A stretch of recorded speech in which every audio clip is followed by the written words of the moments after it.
Looking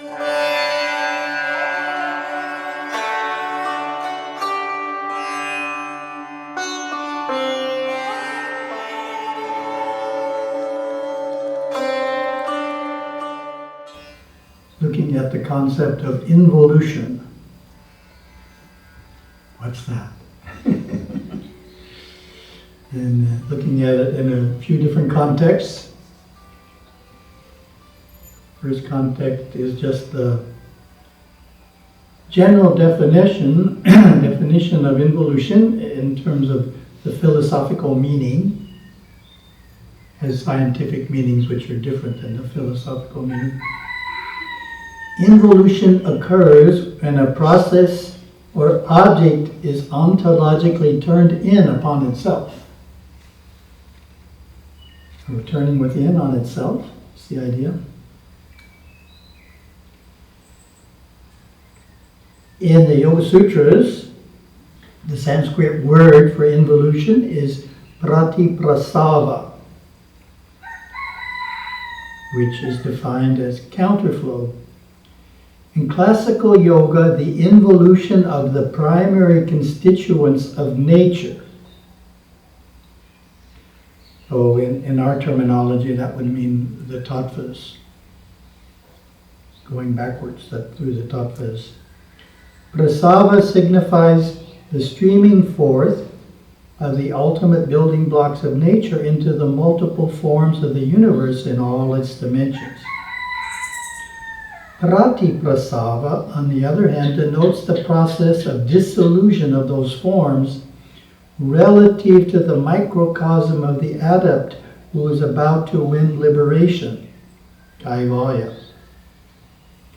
In classical yoga, which subscribes to the ideal disembodied liberation, videha mukti, this coincides with the psychophysical death of the individual.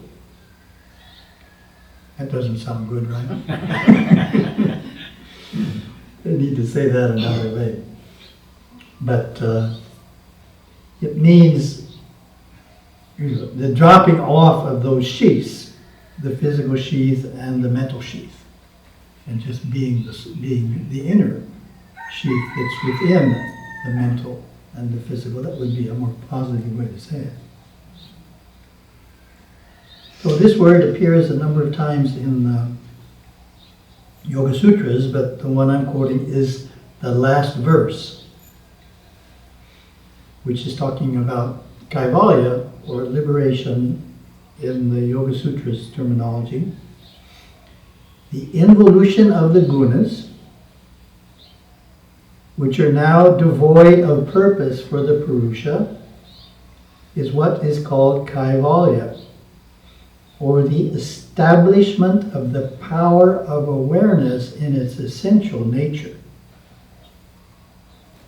In other words, awareness isn't going to take on future mental or physical bodies. It's just there.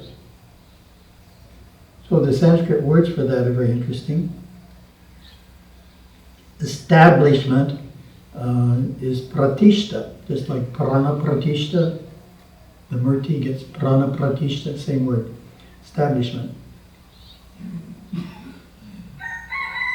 Power of awareness is chid shakti, and its essential nature is swarupa.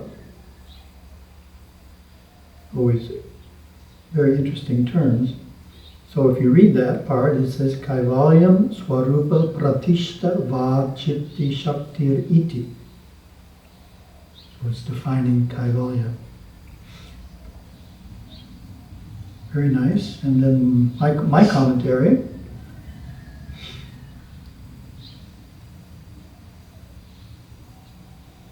Oh, it should really add one more phrase to it. It's saying the gunas are devoid of purpose. So the gunas in this case means the world. So what is the purpose of the gunas? So that's what my commentary starts out with. The purpose of the gunas is twofold: to provide experience and finally liberation to the Purusha. It's Patanjali's concept. We're here on earth to gain experience, and finally liberation. In Kaivalyu, Prakriti, meaning the world, is permanently gone. Only Purusha exists, turned in on itself. As stated at the beginning of chapter 1, when mental activity is restrained, the soul's faculty that witnesses thoughts naturally turns in on itself. However, this is temporary and only lasts until thoughts again arise. Whereas in Kaivalya, the power of awareness is permanently established in itself, which is a permanent attainment.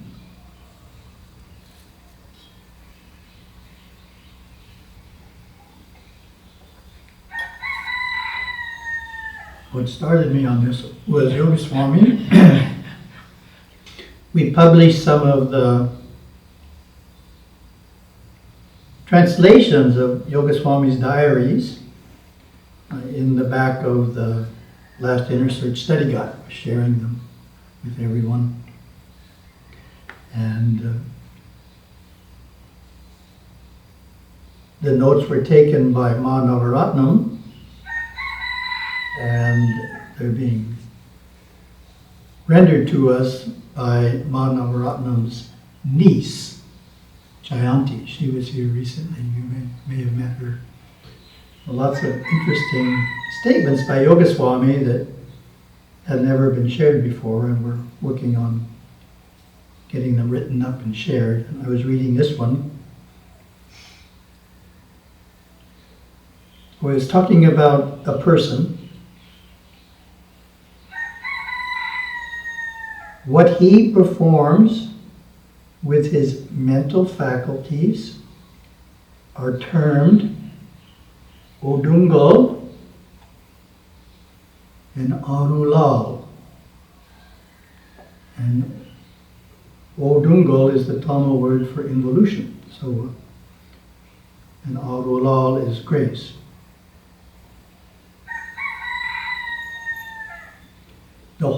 This is Yogaswami, the whole understanding is contained by the term involution, Odungal. It is unmanifested and has potential energy, and from it flows grace. It is a state of supreme silence, nirvikalpa samadhi. Be still, suma iru. From this alone can emanate the fountain of grace. Everyone is seeking for this panacea only. Grace is vouchsafed to one and all, but it is only in the degree of grace enjoyed by each one and the measure of grace that each one seems different. It is for grace and still more grace that each one, no matter what creed he belongs to, should pray for and supplicate. It is the key to God realization and mukti. Grace flows out of his boundless love. By his grace, one worships his feet. And he comments on that. It is the same coin with the inverse or obverse side of the coin turned up or down. The obverse side is when man performs his act of grace, Arulal, after the Odungal involution state in which he is God. Avane Tane, thou art thou. On the inverse side of the coin is the projection of God granting grace. It is self-realization and God realization in one and the same act of grace. So this is a bit hard to understand, but needs to be smoothed out. But hopefully you get the idea that he's saying, he's basically making a statement of monistic theism. He's saying, this coin has two sides. One side is called monism, or the experience of Shiva, and the other side is called theism, or the experience of grace. So The grace comes out of the monism, the experience of Parashiva. That's what he's talking about.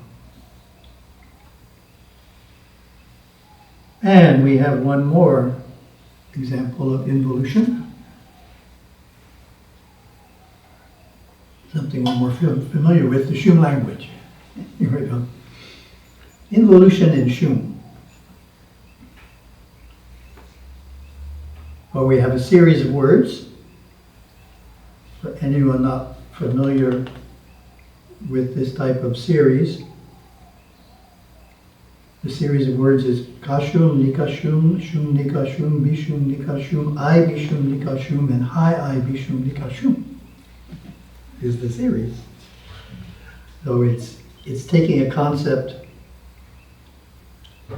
from the physical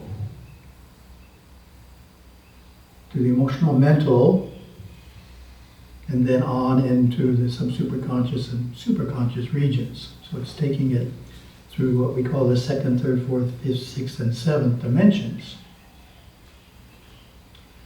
Oh, it starts in the second dimension with a physical object, Kashu, Guha, the cave-like chamber where swamis, yogis, and sadhakas meditate, study, and sleep. So you've all seen our guhas out there, little block structures. Nikashun, the art of withdrawing the energy into the spine through the use of pranayama. Names the process of drawing the magnetic energy from the subtle nerve fibers, nadis, which surround the body into the spine.